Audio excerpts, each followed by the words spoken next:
صل وسلم دائما أبدا على حبيبك خير الخلق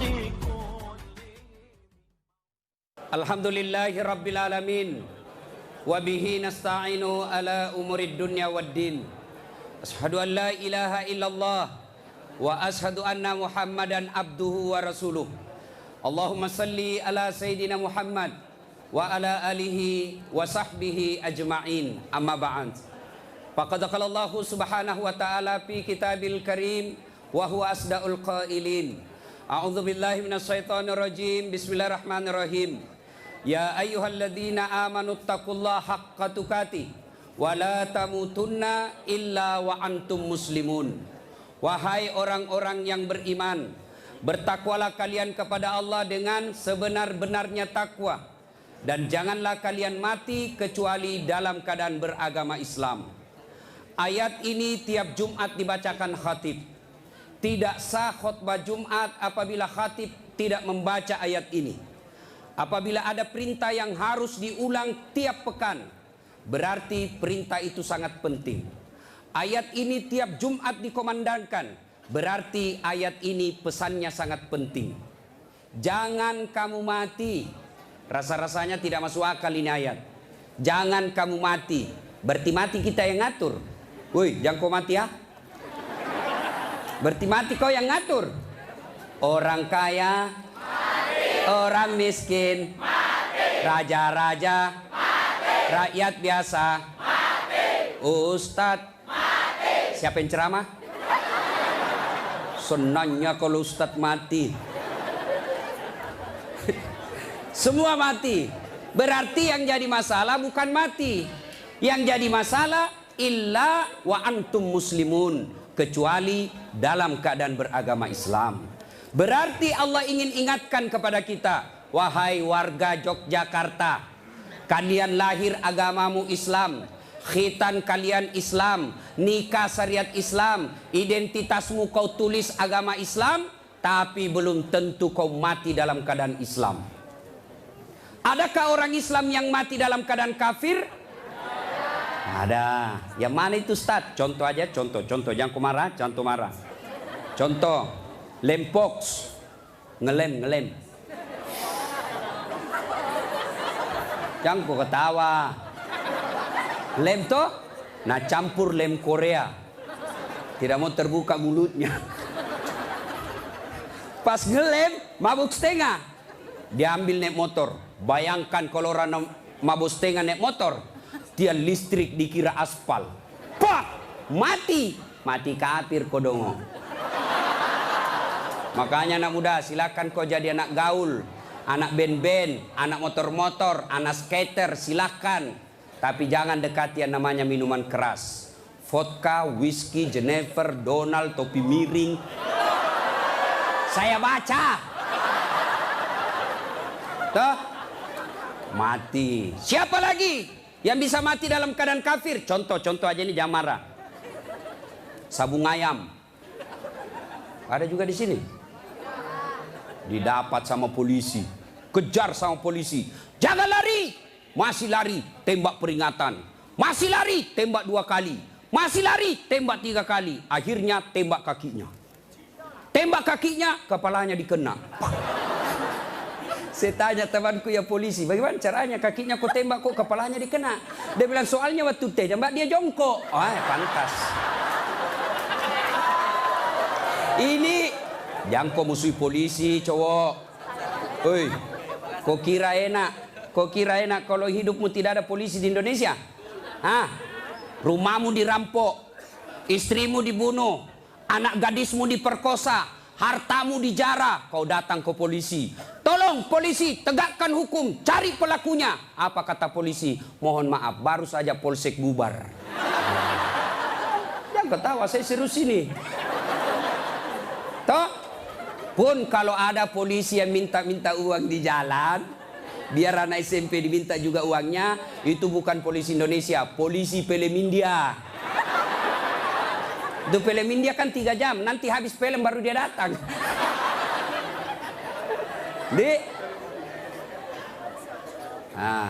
Jadi Bisa jadi kita beragama Islam, tapi kemungkinan juga bisa jadi kita matinya dalam keadaan kafir. Wa qala idzan, Allah kemudian berfirman, bismillahirrahmanirrahim. Ya ayyuhalladzina amanu dukhulu fis silmi kaffatan wa la tattabi'u khutuwatis syaitan innahu lakum adu mubin. Wahai orang-orang yang beriman, masuklah engkau ke dalam Islam secara sempurna, bukan Islam pencitraan, bukan Islam pilpres, bukan Islam pilcaleg, tapi Islamlah secara benar. Itu caleg kalau mau dipilih pasang baliho. Pasang baliho takbir. Fotonya di balik kepalanya, siap jungkir balik untuk rakyat. Pret. Beleng-beleng. Tidak. Islamlah secara benar. Wala tattabi'u khutuwatis syaitan. Dan janganlah engkau ikuti langkah-langkah setan, karena sesungguhnya setan itu musuh yang nyata bagi kalian. Musuh kalian bukan ulama, musuh kalian bukan ustadz, musuh kalian bukan tentara, musuh kalian bukan polisi, musuh kalian bukan mahasiswa, musuh kalian adalah setan, dan setan itu musuh yang nyata bagi kalian. Kalau saya ceramah seperti ini, ada enggak setan di tengah-tengah kita? Ada. Orang ceramah masa ada setan? Ada, setannya bukan pocong. Tapi apa setan yang ada di tengah-tengah kita? Bentuknya handphone. Apa ibu? Orang sudah ceramah masih sibuk juga. Sudah 55 umurnya siaran langsung juga.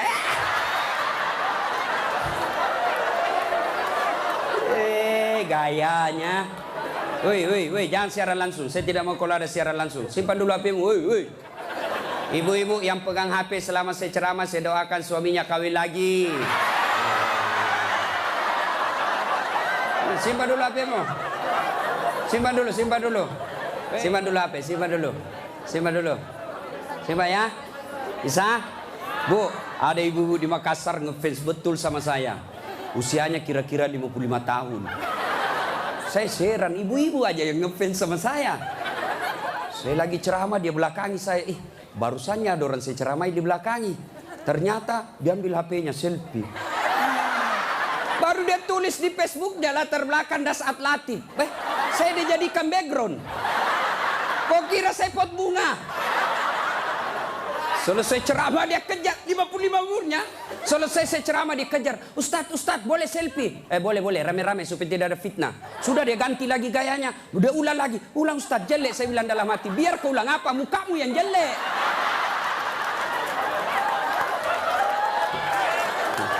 Selesai selfie, langsung dia bilang, Ustadz boleh cium?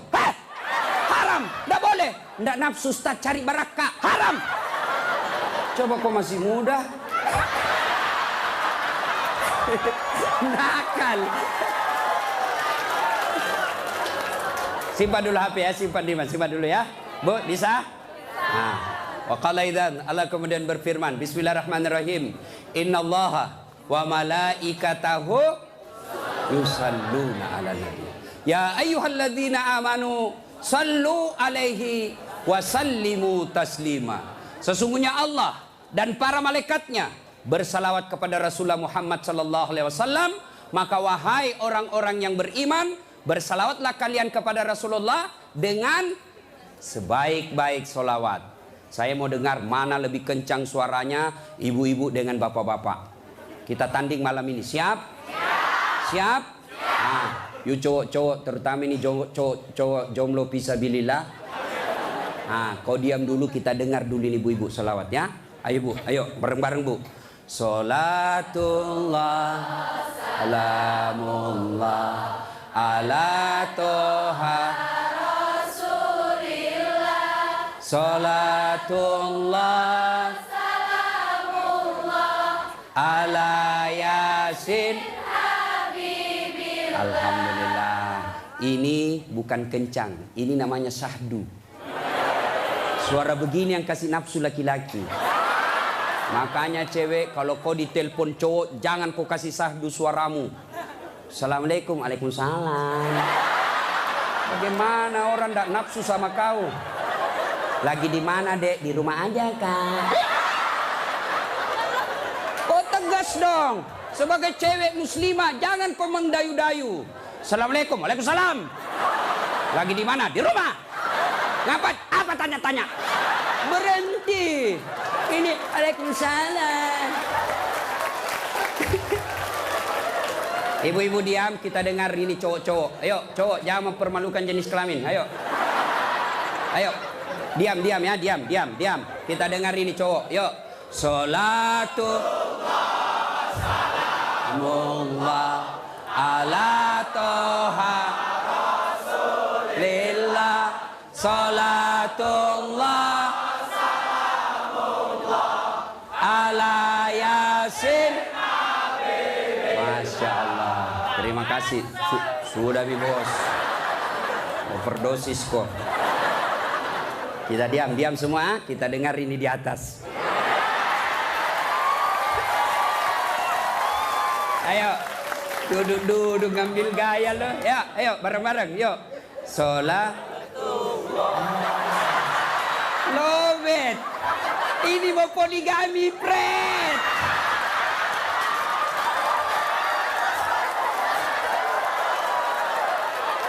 Nah. Ayo bareng-bareng semua. Yuk. Salatullah salamullah ala toha Rasulillah. Salatullah salamullah ala Yasin Habibillah. Alhamdulillah, terima kasih. Dek, bisa ndak bedakan tadi mana suara cewek, mana suara laki-laki? Bisa. Kenapa bisa? Karena Allah kasih kita telinga yang lengkap sensor pembedanya. Dia bisa bedakan mana bunyi handphone, mana bunyi kentut. Tanpa kau pernah kursus. Woi cewek, mau ndak saya kasih handphone iPhone X Max 512 giga? Mau? Gratis, mau? Mau, mana? Mau. Tapi pulsanya 5 juta ibu, mau? Tapi begitu saya kasih langsung tuli. Nah, mau diapa handphone kalau kau sudah tuli? Halo? Rusak lagi nih HP. Halo? Buka HP rusak, telingamu masalah. Berarti yang mahal bukan jaringan, yang mahal bukan seluler, yang bukan handphone yang mahal. Apa yang mahal? Telinga. Allah kasih kau gratis, tidak perlu kau bayar. Hebatnya lagi nih telinga, ya. Tempatnya kiri kanan proporsional. Bagaimana seandainya telingamu satu di bawah pantat? Halo, ya Ustadz. Lagi di mana? Di rumah aja Ustadz. Ayo. Repot toh? Ya, repot. Makanya kita ucapkan Alhamdulillah. Woi, cowok. Woi. Mau saya kasih ini kamera. Mahal ini kalau dikumpul semua, ratusan juta ini. Saya mengajar mata kuliah fotografi di UNHAS. Nih, ya. Kalau kamu ngambil gambar, kau harus tahu berapa megapiksel kekuatan kamera kamu. Kau harus tahu berapa kekuatan cahaya di tempat itu. Kau harus tahu berapa kecepatan angin ketika ada kau ambil gambar. Kau harus tahu berapa jarak dari matamu dengan objek yang kau akan ambil. Apa ini kamera yang mahal? Bukan. Apa yang mahal? Mata. Allah kasih kau gratis, tidak perlu kau bayar. Hebatnya lagi di mata, begitu kau buka otomatis autofokus. Nggak perlu kau putar, siapa ini? Oh, ternyata Felix Xiao. Wah, nggak perlu Pak. Otomatis. Dan hebatnya lagi di mata, Allah kasih kau sensor. Dia bisa bedakan mana istri, mana tetangga. Coba bayangkan. Seandainya tidak bisa dibedakan, tertukar istrimu. Kenapa malam minggu lain-lain rasanya ini? Ternyata Satpol PP. Makanya kita ucapkan Alhamdulillah. Bos, saya mengajar mata kuliah public speaking. Nah, praktikumnya itu pidato di depan saya. Wih, ada cewek, ada kawat di giginya. Biasanya di kampung pagar yang dikawat. Ini giginya dikawat. Saya tanya, apa namanya itu, Dek? Dia bilang behel. Oh. Lidah Sulawesi ini, bos. Jangan kau paksa saya menjadi lidah Solo. Hah? Mahal itu, Dek. Ini 20 juta. Wih, 1 kali umroh. Disimpan di giginya. Saya tanya, sini kau dulu cewek. Kau kira itu behelmu yang mahal? Bukan, tapi apa? Gigi. Biar kau mau pasang behel harga 100 juta, ndak ada gigimu, apa kau mau kawat? Ayo, berarti yang mahal gigi. Hebatnya lagi di gigi, tumbuh dan panjangnya dibatasi. Pernah ndak kau bayangkan bagaimana seandainya gigimu tumbuh seperti rambut? Saya yakin Dude Herlino ndak akan main sinetron kalau sudah keluar giginya. Nggak ada yang mau nonton. Makanya kita ucapkan alhamdulillah. Makanya jangan kau pernah ngeluh. Jangan kau merasa putus asa. Jangan kau merasa kamu miskin. Kalian semua orang kaya. Yang kekayaanmu kata Allah, fi ahsani takwim. Itu badanmu yang sangat cantik. Ya. Saya jelek Ustaz. Karena kau membandingkan sama yang cakep. Saya tidak mau duduk dengan ini artis Satri Hijrah, hancur saya. Hancur. Lebih baik saya dekat-dekat sama Tukul 11-12. Kalau saya dekat-dekat di sini, hancur saya, Pak. Bersyukurlah kepada Allah, dan salah satu cara bersyukurmu, kamu datang di tempat ini. Allah kasih kita begitu banyak nikmat. Sehingga Rasulullah pernah sujud, meneteskan air mata dalam sujudnya. Lalu Umar bertanya, ya Rasulullah, kenapa kau meneteskan air mata? Kata Nabi, karena saya tidak bisa membayar nikmat Allah dengan ibadah yang saya lakukan. Adakah yang bisa mengalahkan ibadahnya Nabi? Demi Allah, di kolong langit ini tidak ada orang yang hebat ibadahnya seperti Rasulullah Muhammad SAW. Tapi beliau masih sadar ibadah yang dilakukan tidak mampu membayar nikmat yang Allah berikan. Maka kalian bersyukur datang ke tempat ini. Dengan catatan, setelah kau datang ke tempat ini, sehari sampai 3 hari, kalian dengar dakwah, kalian berzikir, kalian ngaji, kalian mencatat. Ingat, setan tidak pernah putus asa menggoda kalian. Bagaimana cara dia goda? Dia hancurkan pahala-pahalamu. Adakah perbuatan yang bisa menghancurkan pahala-pahala kita? Ada, kata Nabi. Sittatu asyain tuhbitul amal. Ada 6 sifat yang bisa menghancurkan amal-amal kebaikanmu. Adik-adik sekalian, kalian pulang ke sini 3 hari kalian bertempur. 3 hari kalian bertempur melawan iblis, melawan kesombongan, melawan kepongahan, meningkatkan kesabaran. Jangan pikir setan putus asa menggodamu. Dia akan goda kamu setelah kau pulang. Dengan cara apa? Dia hancurkan amal-amalmu. Sehingga nanti kau berkata di hadapan Allah, ya Allah, mana pahalaku? 3 hari 3 malam saya dengar dakwah.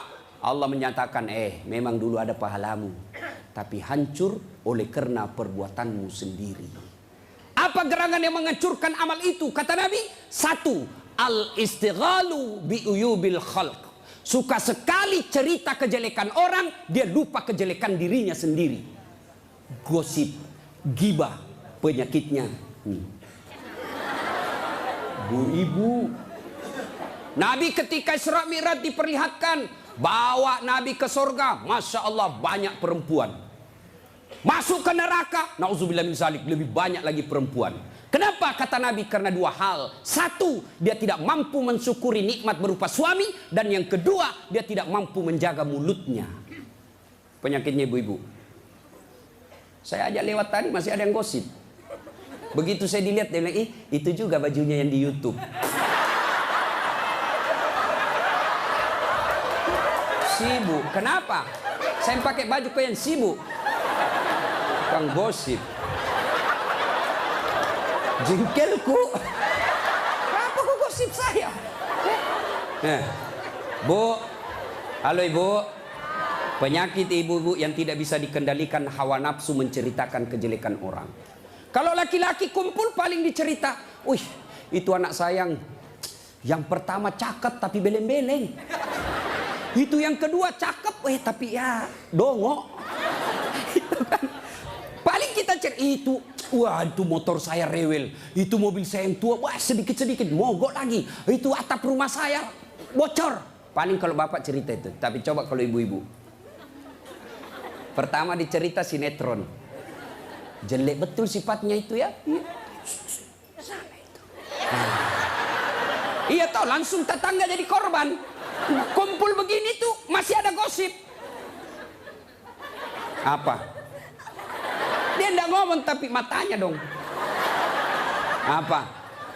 Kudungnya enggak serasi dengan roknya. Beliau kayak umbul-umbul. Sudah. Satu udah digosip. Lewat lagi satu. Apa? Palsu. Kenapa kau tahu? Lipstiknya. Kenapa kau tahu? Melengket di giginya. Coba ya. Ayo adik-adik. Ya. Nah, maka saya heran sebagai anak bangsa, kok kita dituduh orang Islam selalu menyebarkan fitnah. Islam sangat membenci fitnah sehingga Nabi mengatakan al fitnatu asaddu minal qatl. Fitnah itu lebih kejam daripada membunuh.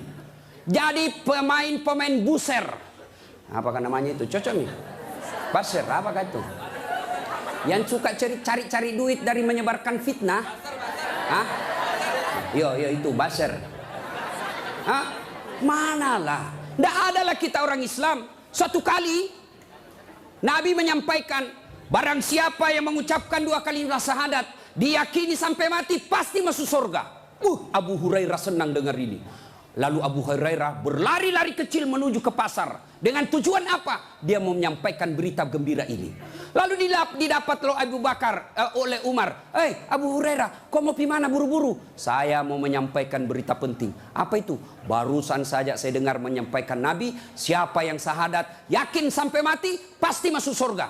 Umar berkata, betul kok Nabi bilang begitu? Betul. Saya tidak percaya. Ayo kita datang ke sumber. Dalam teori komunikasi inilah disebut check and recheck. Datanglah Umar klarifikasi ke sumber berita Rasulullah. Ya Rasulullah, katanya Anda mengucapkan siapa yang syahadat yakin sampai mati pasti masuk surga. Apa betul berita seperti itu ya Rasul? Nabi katakan betul. Tapi ya Rasulullah, ada apa? Ini Abu Hurairah, dia mengumumkan di pasar. Terus saya khawatir nanti disalahpahami umat kita. Biar tidak sholat yang penting syahadat masuk surga. Biar judi yang penting syahadat masuk surga. Biar zina yang penting syahadat masuk surga. Saya salah paham nanti orang, saya khawatir hadis ini dipahami dengan salah. Lalu Nabi katakan, oke, jangan kau sampaikan ini halal umum, karena dia bisa mengganggu kemaslahatan umat. Itulah sebabnya kita kenal dalam Islam, likulli makam makal, wa likulli makal makam. Setiap ada ucapan, ada tempat yang cocok untuk ucapan itu, dan setiap tempat ada ucapan yang cocok untuk tempat itu. Maka ibu-ibu harus bijaksana memegang WhatsApp, harus bijaksana memegang medsos. Kenapa? Karena jika ibu salah menempatkan medsos itu, maka ibu bisa berujung pada penjara. 2. Yang bisa menghancurkan amal kebaikan kita. Apa itu kata Nabi? Hubbud dunia. Terlalu cinta kepada dunia. Cinta dunia boleh. Cinta dunia boleh. Mana yang tidak boleh? Terlalu cinta kepada dunia. Nah ibu, yuk. Salatullah ala toha Rasulillah. Salatullah ala yasin. Cinta dunia. Mana cinta dunia? 1, menganggap enteng ibadah. Hayya 'alas shalah. Sebentar, masih panjang waktu duhur. Ini kan sampai jam 3. Cinta dunia. Mana lagi cinta dunia? Ini paling banyak cewek. Mukanya dia tidak terima dengan ikhlas. Mukanya dikira tembok, coklat, biru, abu-abu, krem. Sekarang cewek kan banyak palsu. Bulu matanya panjang, palsu. Matanya biru, palsu. Bibirnya merah, palsu. Pantatnya gabus, palsu. Itu terlalu cinta dunia. Perempuan kan sekarang bingung saya lihat. Rambutnya panjang, mau dikasih keriting. Yang keriting rambutnya, dia kasih lurus. Iya kan? Allah sudah kasih yang baik, dia tidak syukuri. Begitu mulai putih rambutnya, stres, dia kasih semer. Kena matamu, tidak. Karena waktu yang sangat terbatas. Yang ketiga, apalagi yang bisa menghancurkan amal ibadah kita? Qillatul haya, kurang rasa malu. Oh, ini banyak di Indonesia. Anggota DPR malu dong, sudah digaji oleh rakyat, uang rakyat, kalian tidur saja. Dedek, pernah dengar cerita anggota DPR di akhirat? Hah? Jadi anggota DPR kan ada penghafal Quran, masuk dalam surga. Begitu masuk dalam surga dilihat, kok banyak anggota DPR di sini. Di negara aku banyak di OTT karena korupsi. Dia pergi protes sama malaikat penjaga surga. Malaikat, kenapa banyak ini masuk anggota dewan dalam surga? Di negara saya banyak yang korupsi. Dia bilang anggota penjaga surga, dah sok ribut. Kenapa? Dia cuma reses. Sebentar lagi pulang ke tempat asalnya.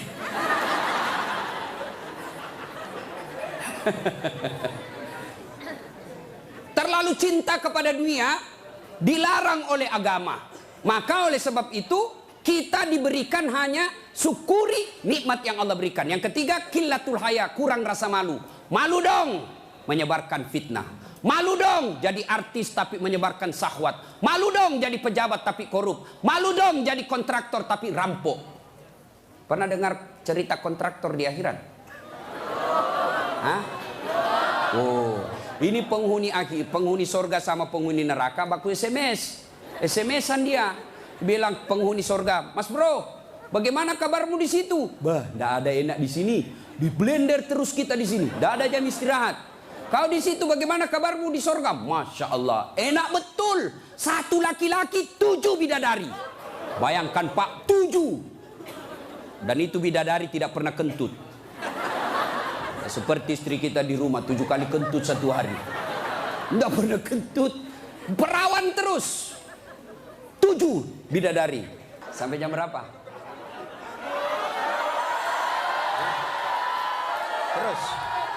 Terus. Lalu kata penghuni surga, "Wah, enak betul di sini." Penghuni neraka, "Bolehkah kami jalan-jalan ke situ?" "Boleh." "Ya gimana?" Penghuni neraka kan kreatif. Banyak solusinya. "Gimana?" Sudahlah, enggak usah cemas. Kami bikin jembatan dari surga, kamu juga bikin jembatan dari neraka. Kita ketemu di tengah. Setuju? Setuju. Lelang proyek. Keluar pemenang tender. Kerjalah. Hari pertama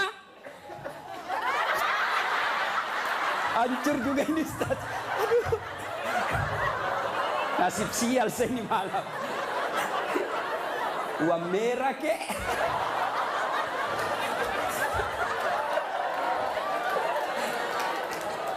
Jauh-jauh dari Sulawesi 10.000.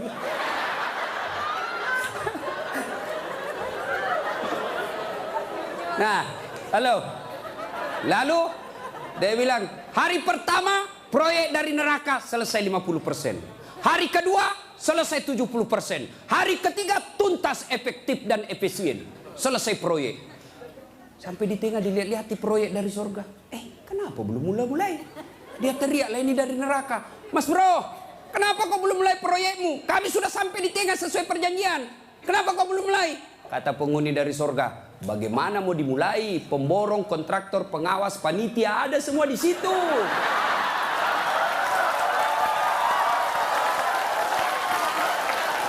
Di sini penghafal Quran aja di sini. Nggak tahu hitung proyek, salah-salah kalkulatornya.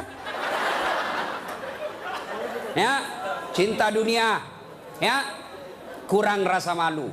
Mana lagi yang kurang rasa malu? Kalian cewek. Ayo, ibu-ibu hadir di sini, alhamdulillah. Tapi tolong yang paling banyak kurang rasa malunya sekarang perempuan. Mulai dari cara berpakaiannya. Kata Nabi, suatu waktu nanti perempuan berpakaian tapi telanjang dan mereka menyukainya. Berpakaian tapi telanjang dan anehnya mereka suka. Mana disebut berpakaian tapi telanjang? Lihatlah sekarang. Saya selalu istilahkan, lebih susah lihat paha ayam kampung daripada paha cewek. Yang ketawa, saya serius ini. Coba lihat paha ayam kampung. Bapak harus kembali kampung dulu. Apa namanya ayam kampung, jadi kita harus kampung dulu. Iya toh? Sampai di kampung, kau sudah lihat pahanya ayam? Tidak. Kau beli dulu 100.000. Sudah kau beli, sudah kau lihat pahanya? Belum. Kau kejar dulu 1 jam. Begitu kau mau tangkap, dia terbang. 1 jam dikejar, baru tangkap. Sudah kau tangkap, sudah lihat pahanya? Belum. Kau potong dulu dengan ucapan Bismillahirrahmanirrahim. Sudah kau potong, sudah lihat pahanya? Belum. Kau rebus dulu 15 menit air panas. Sudah kau rebus, sudah lihat pahanya? Belum. Baru dicabut. Baru kelihatan pahanya putih mulus. Balik kampung, kau keluar 100.000, kau kejar 1 jam, kau potong dengan kalimat basmalah, kau rendam 15 menit air panas, baru lihat pahanya yang putih. Ayam kampung. Tapi coba lihat cewek, kau berdiri saja di pinggir jalan, 15 menit, 10 pasang paha cewek gratis. Bahkan kadang-kala boleh dicolek. Makanya cewek, mari kita kerjasama.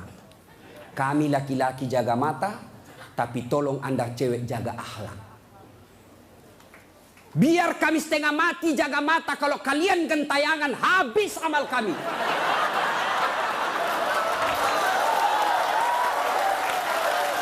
Ya, saya kalau mau pergi mengajar di kampus, saya ngaji dulu beberapa ayat, sholat duha dulu 2 rakaat, baru 1 kilometer saya naik mobil hancur amalku.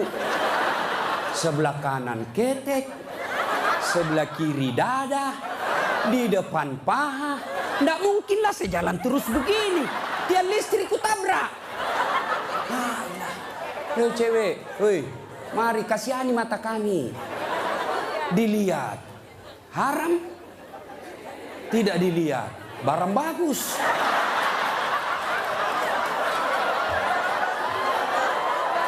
Hei, oke, sekarang banyak perempuan kurang rasa malunya. Dulu. Kalau ada perempuan hamil di luar nikah, dibuang dari kampungnya. Keluar kau menyebarkan aib. Itu dulu.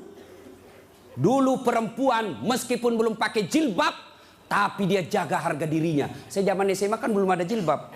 Kawan saya kalau jatuh ballpointnya, kan tidak pakai jilbab.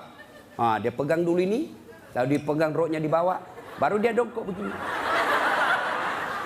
Dulu. Sekarang cewek dia sengaja memang itu pakai tipis kecil, jalan dia mau tabrak kita. Hancur.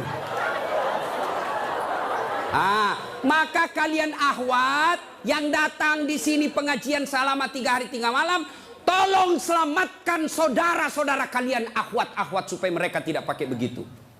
Kalian tularkan itu jilbabmu kepada saudara-saudara semuslimah. Jangan kau biarkan mereka, dakwai mereka. Dia mau dengar atau tidak, kewajibanmu sampaikan, soal diamalkan urusan lain. Terutama juga yang pakai jilbab tapi tidak memenuhi syarat. Pakaian jilbab itu, pakaian menurut Islam itu ada 4 syaratnya. Nih dengar baik-baik yang mau bikin baju. 1, syarat pakaian itu nutup aurat. Alhamdulillah kalian semua nutup aurat. Mana auratnya perempuan? Seluruh anggota tubuhnya kecuali telapak tangan. Ustaz itu pakai jilbab, kelihatan lehernya. Tinggal lehernya dibakar nanti. Ya. Kelihatan pahanya nanti dibakar. Kalau cewek masih enak dilihat. Ini ada juga orang tua. Sudah mau ada cucunya. Pakaiannya saya tanya, Bu, kenapa pakai begitu? Ibu sudah tua. Dia bilang, ini baru ada. Dulu waktu saya gadis tidak ada begini, Ustaz. Ini namanya bagus dikasih ibu, kasih STNK. Tahu STNK? Sudah tua, nakal kembali. Kasih itu STNK itu buru-buru gitu. Laki-laki mana auratnya? Pusat sampai lutut. Artinya adik-adik kalian yang sudah mengaku diri hijrah, silahkan main futsal, silahkan main bola, silahkan olahraga, tapi tolong jangan kelihatan pahamu. Pahamu adalah dosa ketika kau kelihatan. Kau suruh saudara putrimu jilbab, kalian main bola kelihatan paha, dosa. Nggak ada nafsu lihat pahaku. Siapa bilang? Siapa tahu ada janda-janda tua sudah lama nggak lihat paha. Bisa jadi. Ya. Yang kedua, syarat pakaian menurut Quran, nutup aurat. Yang kedua, tidak mempertontonkan lekuk-lekuk tubuh. Ada orang pakai jilbab tapi bajunya sempit, susah jalannya. Coba lihat itu kalau ada pengantin, pakailah jilbab sakaratil maut. Yang 3 lapis, kuning, biru, abu-abu, dikasih kiri lagi sedikit. Ada talinya dia ikat-ikat dulu, 2 meter dia kasih di lehernya. Kasih dulu, nah, mulai tidak bisa goyang tangannya. Bajunya sempit, roknya sempit. Jalanlah dia bilang suaminya, buru-buru ibu kita ketinggalan. Tunggu dulu pak. Dogo. Itu namanya beleng-beleng. Tahu beleng-beleng? Dongo. Tahu dongo? Nah, kau lah itu. Ayo. Syarat yang ketiga, cowok juga. Kalian pikir kalau kau cowok berpakaian ketat-ketat tidak berdosa? Dosa juga itu. Yang kami mencengkelkan itu yang gendut. Masuklah dia di masjid pakai kaos oblong. Begitu dia ruku, mulai mencemaskan. Sujud, ada celengan. Beleng-beleng.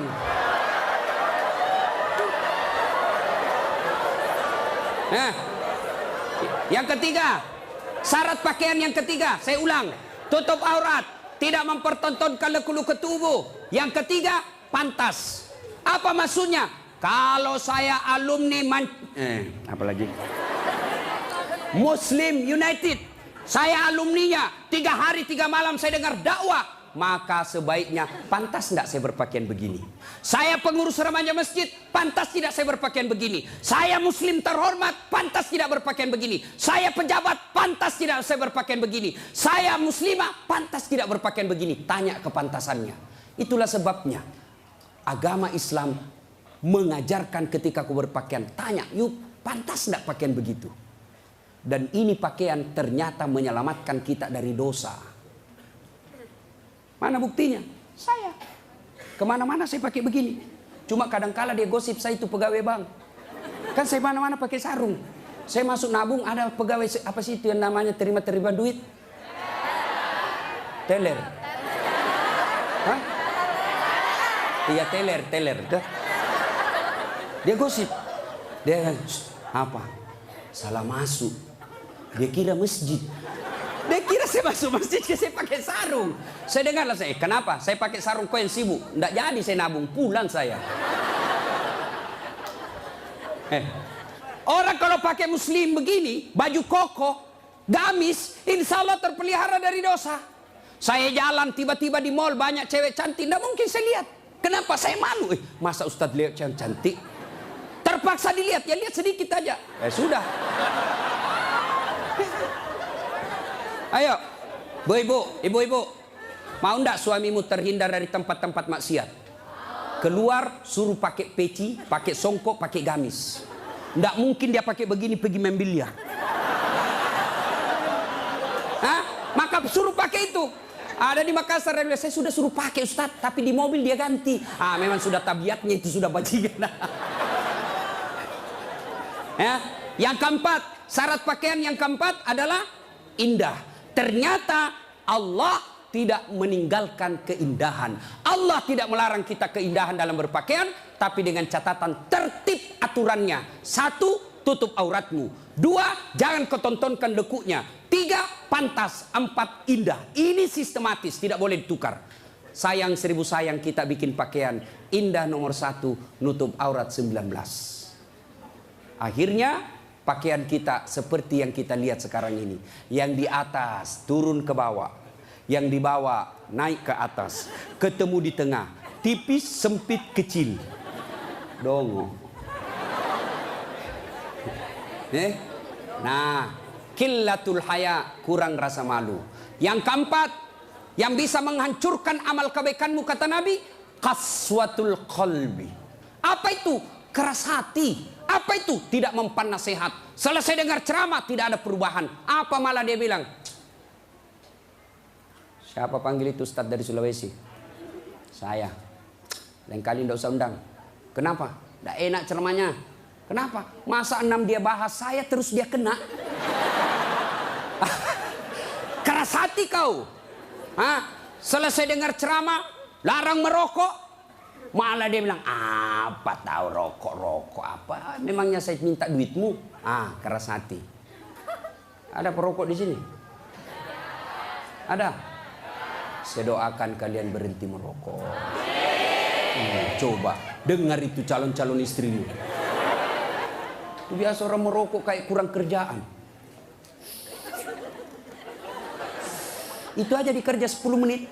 Dan saya kasihan kadang-kala kalau di bandara, coba lihat tuh perokok dikasih masuk kayak kotak-kotak, kayak belek-belek. Sendiri di dalam enggak. Sekali-kali isap kunyah.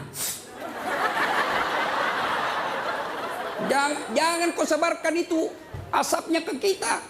Bolehlah kau merokok, silakan, tapi jangan kasih asapnya orang lain. Bagaimana caranya, Ustaz? Kau bawa kresek.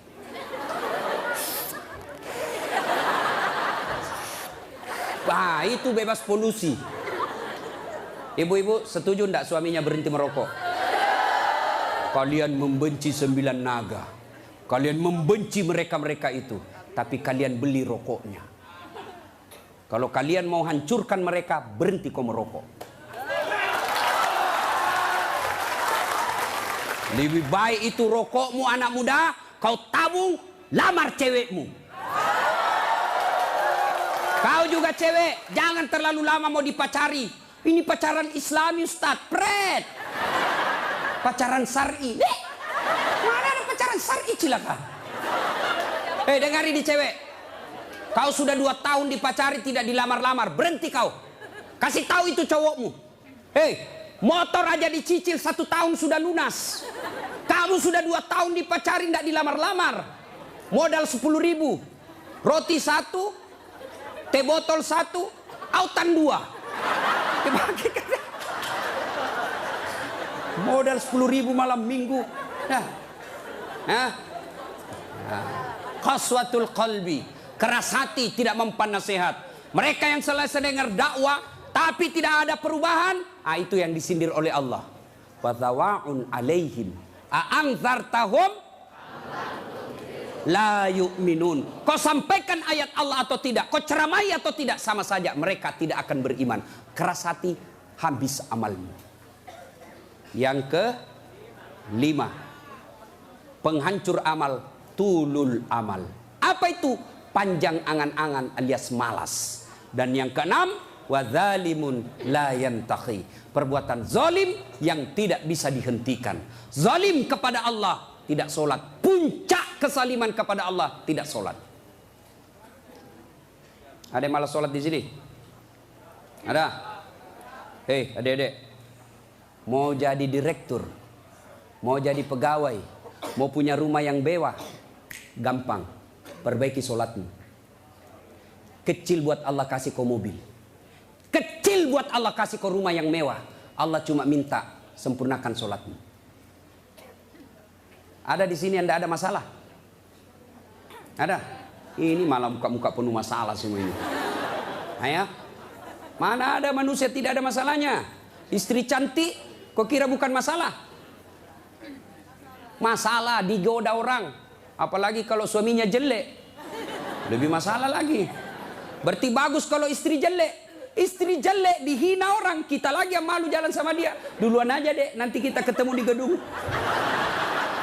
Sampai deket tuh tidak muncul-muncul suaminya. Mana kau bang? Tidak jadi, saya mencret. Istri jelek masalah, istri cantik masalah. Mana ada orang tidak ada masalahnya? Kita kuliah apa masalah? Mau sarjana. Sudah sarjana selesai masalahmu? Tidak, mau punya kerja. Sudah punya kerja selesai masalahmu? Muncul masalah baru. Apa? Mau jadi kepala dinas. Sudah kepala dinas selesai masalahnya? Muncul masalah besar lagi, mau jadi sekda. Sudah jadi sekda selesai masalahnya? Belum, mau jadi wali kota. Sudah jadi wali kota? Mau 2 periode. Mau 2 periode baru dongo. Beleng-beleng. Kau salah, kenapa kau suruh pilih dongo? Mau kok? Ayo, tidak ada orang tidak ada masalah. Ya, maka Allah tidak mengatakan, Das'at, ada masalahmu, kau puasa dulu. Tidak. Das'at, ada masalahmu, kau jadi dokter dulu. kau jadi insinyur dulu, kau kaya dulu, kau anggota DPR dulu. Allah tidak menyatakan itu. Allah cuma minta dua. Ista'inu bisawri wassalat. Sabar, perbaiki solatmu, saya yang selesaikan masalahmu. Itu janji Allah, bukan janji caleg. Kalau caleg mau dipilih, dibagi-baginya kartu namanya, pilih saya, pilih saya. Ada masalahmu, telepon saya 24 jam. Begitu terpilih, dia ganti nomor HP-nya. Allah janji, pasti Allah tepati. Allah cuma minta, ada masalahmu cewek, kau risau soal jodoh, yuk perbaiki solatmu. Cowok, ada masalahmu, kau sudah sarjana, tidak dapat kerja, yuk sempurnakan solatmu. Saya sudah solat Ustaz. Betul kau solat tapi tidak ikhlas. Hayya 'alas shalah. Asar lagi. Barusan duhur, kau tidak ikhlas. Saya sudah solat Ustaz. Betul kau solat tapi main-main. Mana buktinya? Allahu Akbar. Alaikum. Ya kana mulian. Suratul ladzina. Kau ketawa karena kau bayangkan dirimu. Siapa yang ngajar kau sholat begitu? Sampai ada yang tanya saya ibu-ibu, Ustadz boleh enggak sholat? Panas Ustadz di rumah, enggak ada AC, enggak ada kipas. Sholat duhur boleh enggak tidak pakai BH? Boleh, tapi kau tidak beradab namanya. Boleh. Bayangkan kalau kau ruku. Yang ketawa cowok, ini barengan laki-laki perempuan. Boleh, tapi tidak beradab namanya. Itu kau tidak ikhlas. Saya sholat Ustadz, betul kau sholat. Tapi sholatmu ya tidak seperlunya. Ayo juga sholat Allah.